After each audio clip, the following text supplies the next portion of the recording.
इधर आओ, मेरे से बात करो, मुझे अपनी समस्या समझाओ। आओ, आ जाओ आ जाओ आ जाओ। अरे मार क्यों नहीं इनको? इनसे कहिए आ जाओ आ जाओ आ जाओ। मैं बुला रही हूं, आने दीजिए, आने दीजिए इन्हें। आ जाओ बेटा।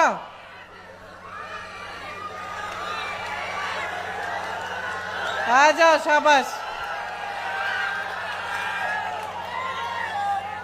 आओ, ऊपर आओ। उसको पकड़ो मत। अरे कुछ नहीं, आने। इधर आओ। नाम क्या है तुम्हारे? आसिफ खान। ये देखो, ये है आसिफ, ये बिहार का नौजवान है। लड़ लड़ के वहां से आया मुझे अपनी समस्या बताने के लिए। ये है बिहार का नौजवान जो अपने अस्तित्व को समझता है, अपने अधिकारों को समझता है, जो लड़ता है अपने अधिकारों के लिए, जो समझ रहा है कि इसके साथ क्या हो रहा है आज।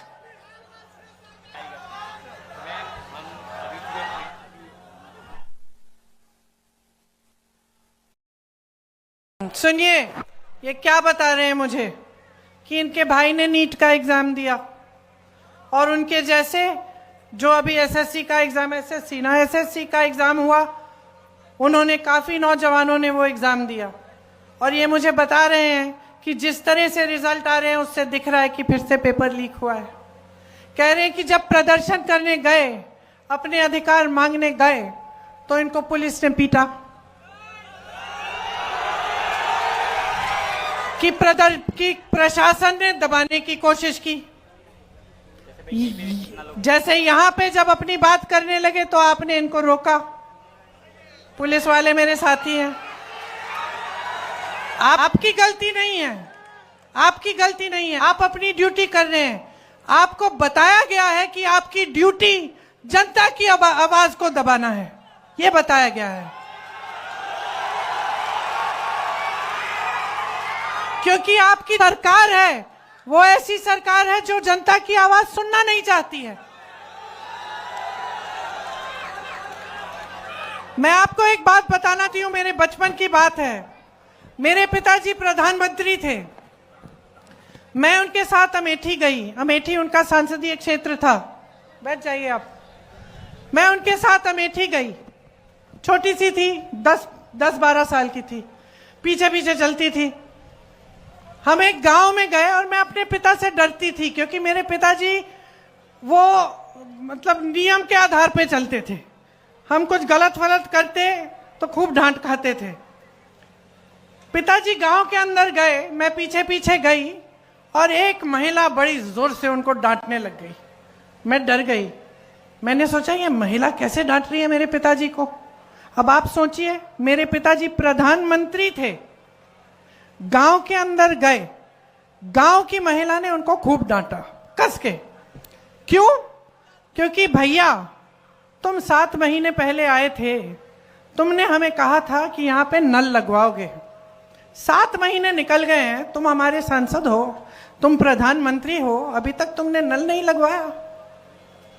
डांटा उन्होंने। तो मैंने सोचा, मैं छोटी सी थी, मैंने सोचा तो भैया अब तो पिताजी डांटेंगे, तो मैं और डर गई। पिताजी ने डांटा नहीं, डांटा नहीं, प्यार से बात किया, बोला बहन यहां आओ, समझाया कि इस नल को मैंने सैंक्शन कर लिया है, इसमें समय लगता है, ये हो जाएगा, ये अगले 1-2 महीने में तुम्हारा नल लग जाएगा। जब हम गाड़ी में बैठे, मैंने पिताजी से पूछा कि पिताजी तुम्हें इस गांव की महिला ने बहुत डांटा, आपको गुस्सा नहीं लगा, गुस्सा नहीं चढ़ा? कहते बिल्कुल नहीं चढ़ा बेटी, क्योंकि ये मेरा कर्तव्य है और जब वो मुझे डांटती हैं तो वो सही करती हैं, उनका अधिकार है, मेरा कर्तव्य है उनके लिए काम करना, मैं उनका सेवक हूं। तो अगर सरकार, देखिए मैं अपने पिता की प्रशंसा नहीं करने के लिए यहां खड़ी हूं, मैं आपको एक बात बता रही हूं, साधारण बात, कि उस समय बड़े से बड़े नेताओं की क्या मानसिकता होती थी। अगर जनता की समस्या है, इस लड़के की कोई समस्या है, इसके साथ गलत हो रहा है, ये प्रदर्शन कर रहा है, अपना अधिकार मांग रहा है, तो ये तो हमारी लोकतंत्र की सबसे बड़ी देन है, सबसे बड़ी मजबूती है, सबसे बड़ी शक्ति है। नेता को इसके सामने झुकना चाहिए, नेता को कहना चाहिए कि हाँ, हम तुम्हारी समस्या को का समाधान करने की कोशिश करेंगे। और जब नेता ऐसा होगा, जब सरकार ऐसी होगी, तब पुलिस भी ऐसी होगी। तब पुलिस आपको पीटेगी नहीं, तब पुलिस और प्रशासन भी आपको पीटेंगे नहीं, वो करने देंगे प्रदर्शन, खड़े रहेंगे। आप अपना प्रदर्शन करेंगे, वो खड़े रहेंगे, आप प्रदर्शन करके घर चले जाएंगे। तो इनकी गलती नहीं है, ये भी अपनी ड्यूटी कर रहे हैं, क्योंकि इनकी सरकार इनको कह रही है कि जाओ दबाओ इस प्रदर्शन को। तो समझ लीजिए कि बदलाव आपको हर स्तर पर चाहिए, आपको हर स्तर पर लाना है।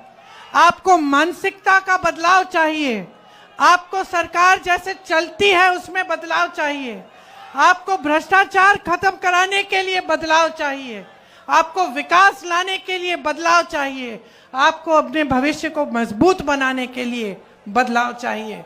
बदलाव लाइए, आपके हाथों में है, आपके ही हाथों में है। बिहार को शक्ति दीजिए।